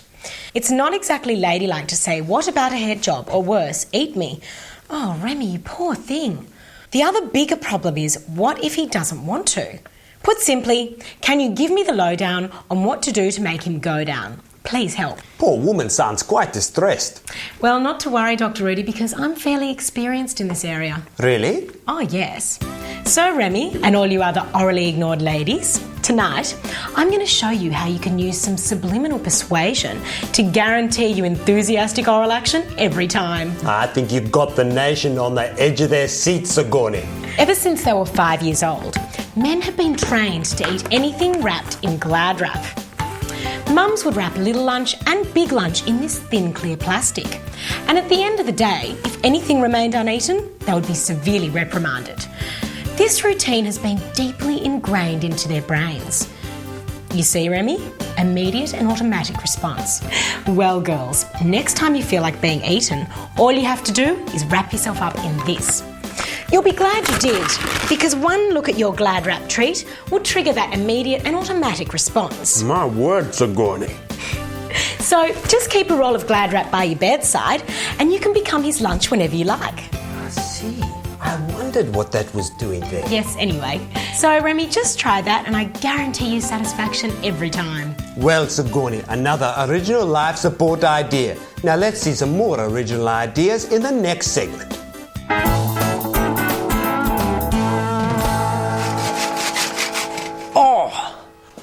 Yeah, g'day. I find boxer shorts are certainly more comfortable than briefs. There is one problem, however, and every guy knows what I'm talking about. Sometimes boxers just seem to want to ride right up your backside. You know the situation, guys. No matter how often you pull them south, they'll soon make their way north again. Some boxers just don't want to stay down. Well, luckily, there's something you can do to remedy the situation. You see, while your boxers always want to ride up, your socks will always want to slide down. The solution? Using some braces, simply adjust them to the minimum length and attach the bottom of your boxers to the top of your socks. And there you go. Your socks will keep your boxers from riding up and your boxers will stop your socks from sliding down. Now you can feel confident to do whatever you need to do, knowing you're not going to give yourself a mega wedgie.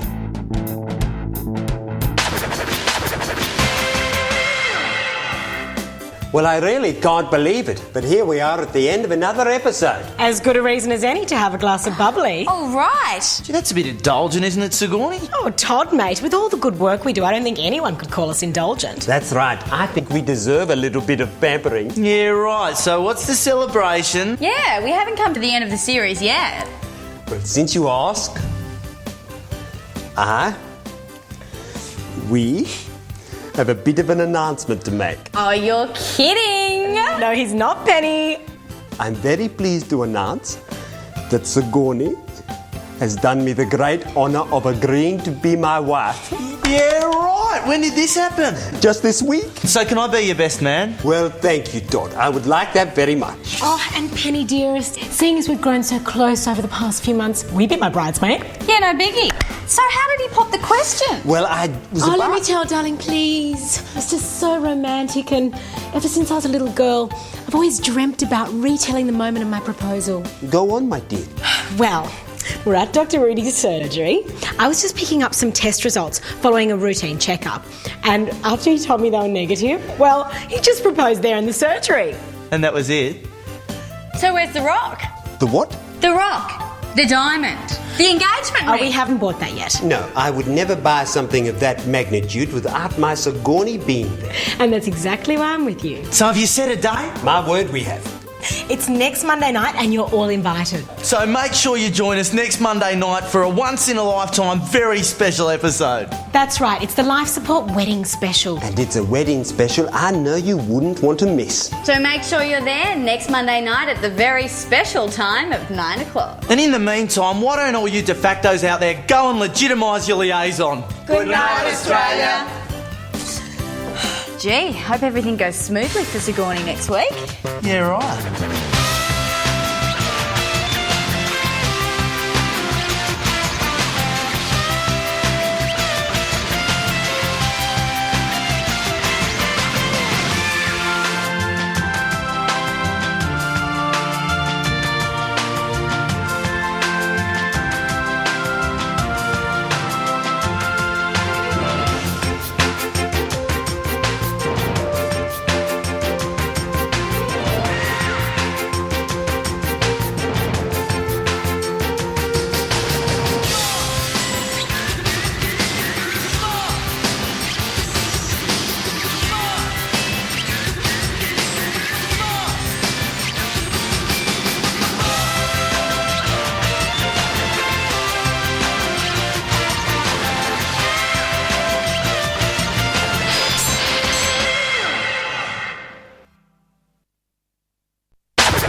Australia. And welcome to tonight's very special wedding episode of Life Support. Totally. That's right, because I'm delighted to say that tonight you're all invited to the national television wedding special starring our very own Sigourney and Dr. Rudy. That's right, and I'm really quite excited to have the whole of Australia here with us tonight. And I'm thrilled you could be here to experience all the joy, romance and memories of my very special day. Yeah, and while we're all vibing up for Sigourney's maximum moment, we'll still be giving you all the dope on all the tricks and advice you need to know to help make your life just that little bit more bearable. And you never know, there could be a couple of surprises on the way. So, darling doctor, I'll be ready and waiting for you at the end of the show. My dear, I'll be counting the segments. Well, then start counting, Dr. Rudy, because here comes the first one.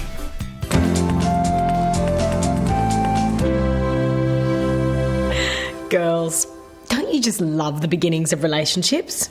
The loving, the talking, and most importantly, the presents. But sadly, after a couple of months, things can cool off slightly, and outside of birthdays and Christmas, the proliferation of presents doesn't persist. But I've found the perfect man who will always be willing to buy you whatever your heart desires on a continuing basis. Just find yourself a man who's an alcoholic. That's right, ladies. Alcoholics experience alcoholic remorse, which is a very powerful emotion. It ensures he's always heavily laden with guilt. And the best way for him to deal with that guilt is by making it up to you by buying you presents. Can I get you another drink, darling?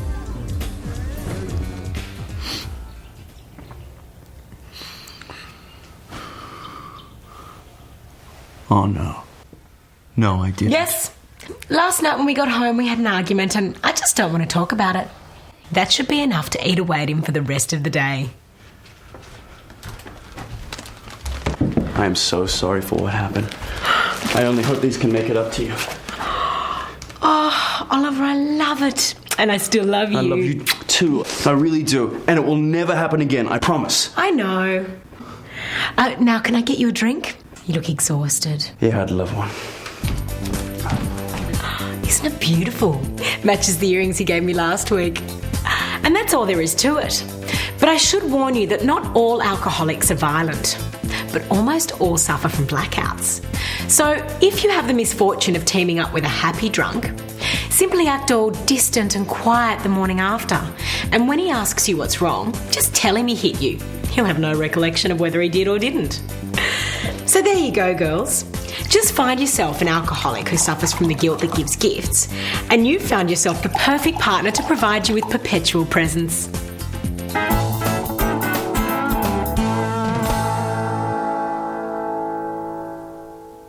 Oh, g'day. No one should be scared of going to the doctor, but occasionally things can go a little skew-iff downstairs and you can get a little worried. Now, I've got no problem with people looking at me as God intended, but I'm not sure if I want a stranger actually touching my tender toolkit. Sometimes, though, you need medical attention, and there has to be another way. Well, thank Todd there is. This is Jerome. Jerome is an exotic dancer. He loves getting his gear off for a price and does so at the drop of a hat. So all I'm going to do is paint the relevant information the doctors need onto Jerome's tackle to help the medical fraternity tackle my problem. Now, it's important to get the colours of your condition just right, so when the doctor examines your stand-in, he'll give an accurate diagnosis. Now, I just sit back and wait for my private dancer to come home with the goods. See you, mate. Oh. It's okay. Nothing serious. Just apply twice daily to affected area. Yeah, cool. So there you have it. If getting fondled by a fella freaks you out, take a tip from Todd and paint a paid professional for a hands-free prescription.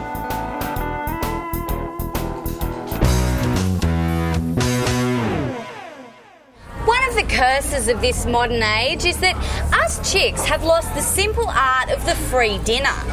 Because of all this equality crap, men now expect us to pay half the bill, and they still expect sex at the end of it. It's just $25 each. Now, I know you've been conned into thinking that today sharing the bill's the normal deal, but you're forgetting one of the oldest tricks in the book. You've just got to readjust your reasoning for modern times. The good old-fashioned runner. It's been used forever by people and groups to avoid paying the bill. These days, it's every girl for herself. I'm not ripping off the restaurant. He'll pay the bill. I'm just reinstating some civilised dating rituals. Fight the power.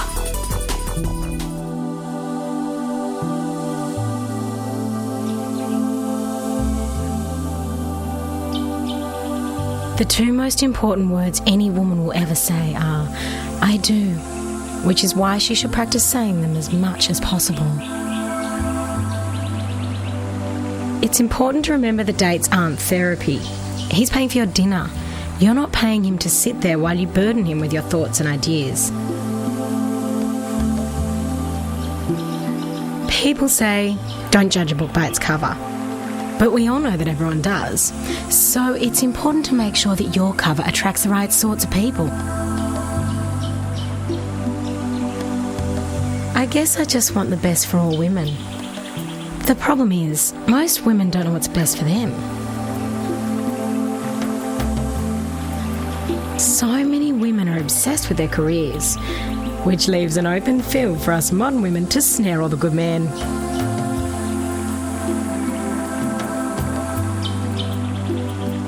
I don't hate anyone, except Hillary Clinton. I think she really let Bill down. It's pretty sad when a 22-year-old intern has to cover for you.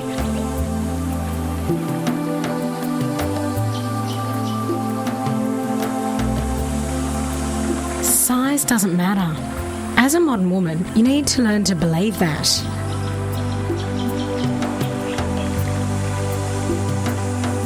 You know, people are always telling me I'm a disgrace to women. Fortunately, I only care what men think.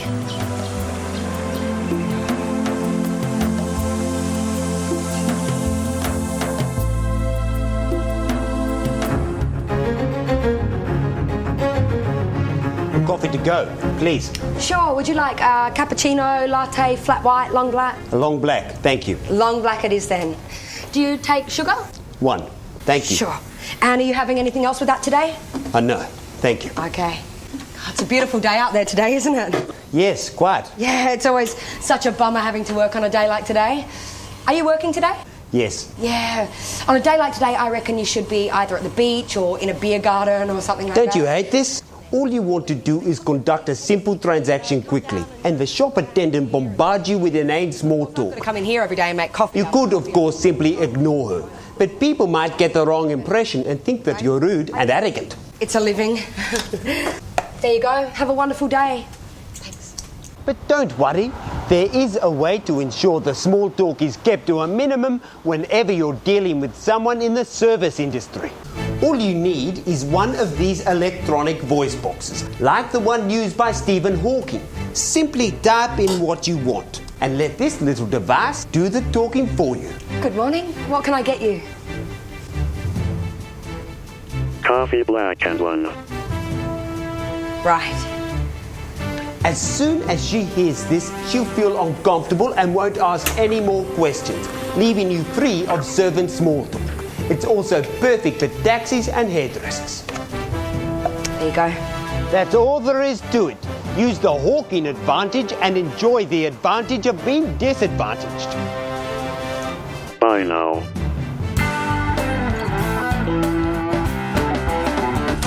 Todd, mate, scored another ladder from the site today. Where can I put it? I'll put it in the kitchen next to the wheelbarrow. No more room, mate. Yeah, right. Oh, g'day. If you're a single bloke living with a mate, it doesn't take long for your place to fill up with all sorts of junk. Sometimes the simplest solution is to upgrade to a nicer place with more room in a better suburb. But a couple of single blokes with single blokes' habits and all the tools that come with us might make a landlord think twice about letting us loose in his valuable property. But tonight, I'm going to show you how to pass your tenant's application with flying colours and to give the landlord the peace of mind that you'll keep his investment property in tip-top shape. That's right. All you have to do is pretend to be a gay couple. Thanks to TV shows like The Block and Queer Eye for the Straight Guy, gay men are universally known for their anal tidiness and careful interior design sensibilities. So all you and your mate have to do is dress as though you're male models, stand close together and talk about your vision for the room. Hey, where do you reckon we should put our statue of David? The landlord will quickly jump to the conclusion that you're both gay without either of you having to perform any homosexual acts. Enjoy, gentlemen. Cheers. Cheers. Then, once you've got the keys to your new pad, it's time to relax and move in your belongings. So now, you've got all the space in the world to put all your tools and stuff. And when the landlord catches on that you're not gay, well, he can't really complain because that's discrimination. So, take a tip from Todd. You and your mates can trade up to a better tenancy by pretending to be gay. Ciao.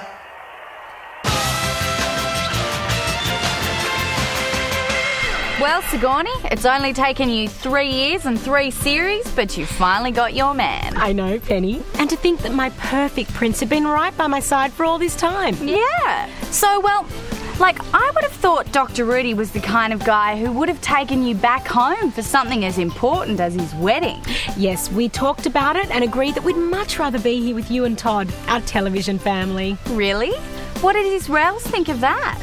I don't know, he didn't say. Oh, well, what did they say to you? I mean, you and his mum must get on like a house on. Yes, I assume we would, but I don't know, Penny. I've never really spoken to her. Not to either of his parents, actually.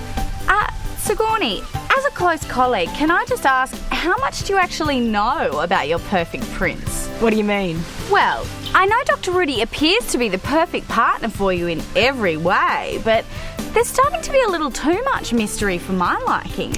Oh, Penny, I think you'll find that in real life, not everyone is perfect, and not every male mystery can be explained away. If you're always looking for the worst in a man, you're sure to find it. Hey, if you're cool with it, I'm cool with it. Oh, I am, Penny, but thank you for your concern. Just watching your back, Siggy. But for now, let's watch this.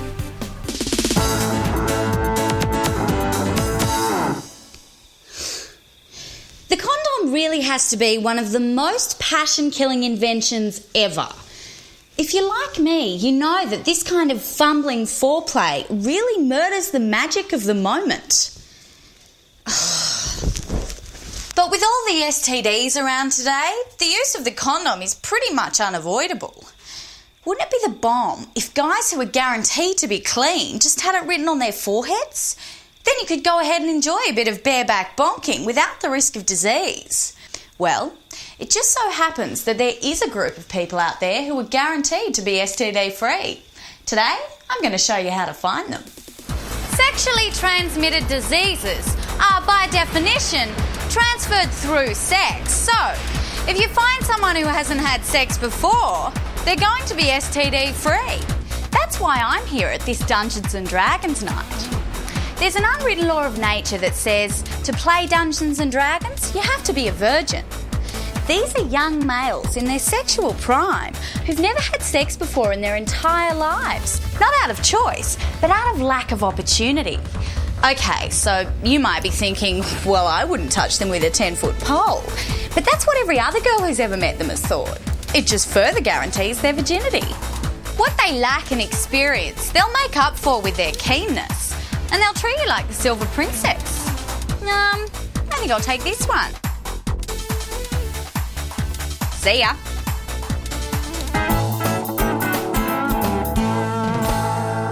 Yeah, g'day. As a working man, I build up a serious appetite during the day.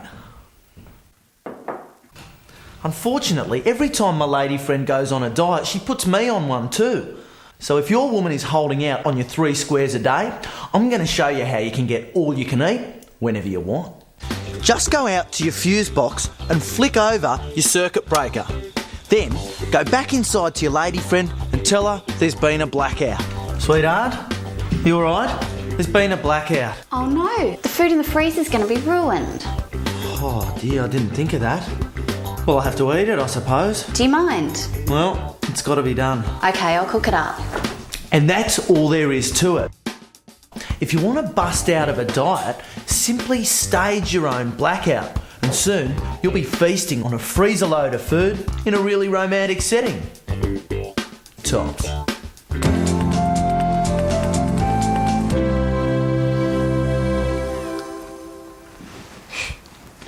Any modern woman will know how hard it is to tell if your latest hottie is the catch of the century or just another pretty face who's absolutely broke. You can't ask, and you can't tell by looks or where he takes you on a date, because even the most penniless bloke will scratch together enough loose change to impress you if he thinks he might get some sex. But there is a way to assess his income, and it's so easy. The first part is telling him what most men want to hear, that you're not even interested in getting married. So, as I was saying, I can't think of one good reason why anyone would want to get married in this day and age. Oh yeah, I know. Why would you? Or even engaged. He's now in his comfort dream zone. A woman who doesn't want to get married. Now for the coup de grace. Yeah, it's also silly, antiquated and pointless. Not to mention a con.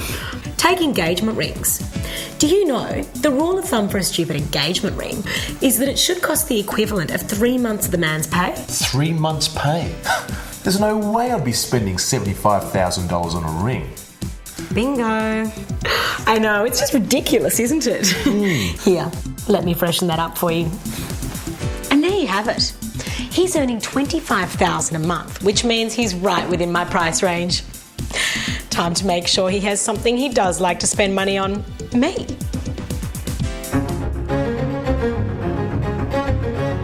How's it? Tonight I want to give all you manly men out there some wise advice about male bonding. It's not just about going to the pub or the rugby with your colleagues and getting drunk. It can be a much richer experience. It's all about talking and listening. Really talking and really listening. It's something women do with each other every day. And in 2003, it's something we men should be doing too.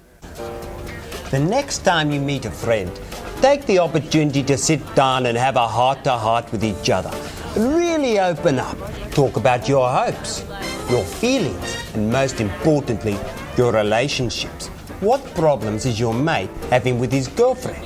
What does his girlfriend want? What does he feel he isn't getting? So Michelle feels you're not attentive to her in bed and that you don't treat her like she's smart. How do you feel about that? Well, I don't know. I feel like all she thinks about is herself. This way you get to learn what your friend isn't giving to his girlfriend. Then you can give it to her when his back is turned. She wants you to do what? I wouldn't do that either. It doesn't sound very hygienic. So when they start to open up, you should start taking notes and you'll be having sex with their woman before you know it.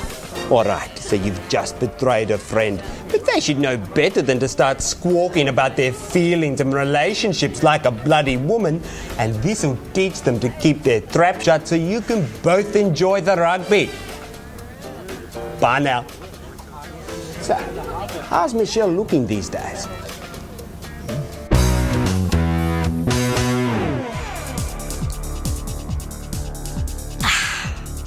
If you're like me, you don't mind a nice cold beer.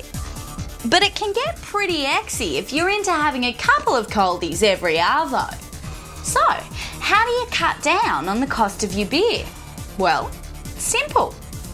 Home brewing. Home brew is cheap as.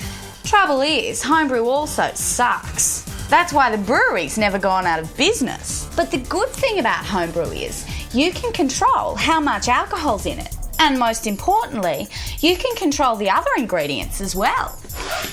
Now, this is the important bit. Just add a healthy slurp of chloroform. Then, just invite your mates over for an afternoon piss-up. You see, people never arrive empty-handed for a piss-up. Oh, just put them down over there. I've got a new home brew I want you to try. There we go. Everyone hates home brew, but these guys will each have at least one glass just to do the right thing, thinking then they'll move on to the beer they brought. Cheers. Homebrew does the trick every time. Oi, come on, wake up. Party's over. Time to go home. See ya. Thanks to the chloroform, they'll have headaches so huge, they'll think they went through all their beer and then some. So I've just picked up 2 lots of top-notch beer, and all for the price of some cheap home brew. Cheers. See ya.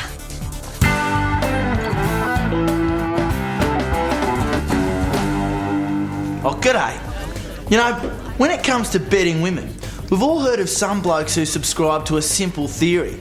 If you just go up to a woman and ask her straight out to sleep with you, you might get rejected 99 times out of 100, but you will get lucky eventually.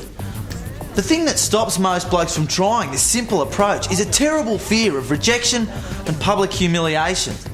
So that's why I've devised some simple rejection insurance. Let me show you. Hey, you know, I really think that you and I should just go somewhere quiet and do what comes naturally.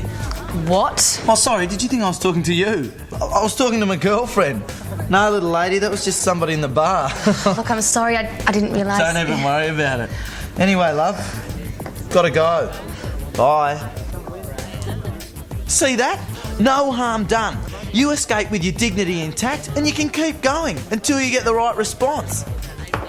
How about you and I just cut to the chase, get naked and get busy?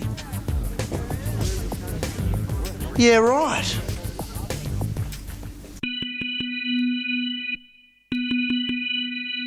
Well, I tell you what, folks, I can't believe it, but here we are at the end of another special episode and the end of another series. As good a reason as any to get married. And I must say, my darling, you look absolutely breathtaking. Oh, Dr. Rudy. If any man can show any just cause why Sigourney and Dr. Rudy may not lawfully be joined together in matrimony, let him now speak, or hereafter forever hold his peace.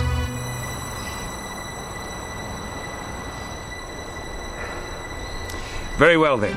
Dr. Rudy, do you promise to keep Sigourney in a manner to which she will become accustomed? I most certainly do. And Sigourney, you promise to totally obey Dr. Rudy for as long as you both shall live? I do. Then by the power vested in me... How's it? Holy shit! How's it? Dr. Rudy here again. Jeez, he hasn't got anyone with him, has he? Oh, my.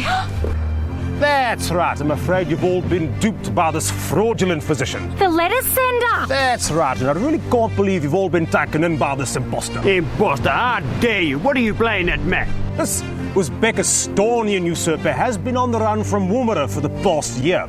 He's just another uppity Uzbeki trying to take my job. Ah, really? This is just too much. Now, I believe you're standing in my place. But I believe it's me she loves. And I believe it's me. That's me. May begin again. Oh, Dr. Rudy, I do love you. But are you really you? Yeah, right. This could go on for a while. We've run out of time for this series. Yeah, right. Good night, Australia. Now, let's have this up. I'm going to kick your ass right here.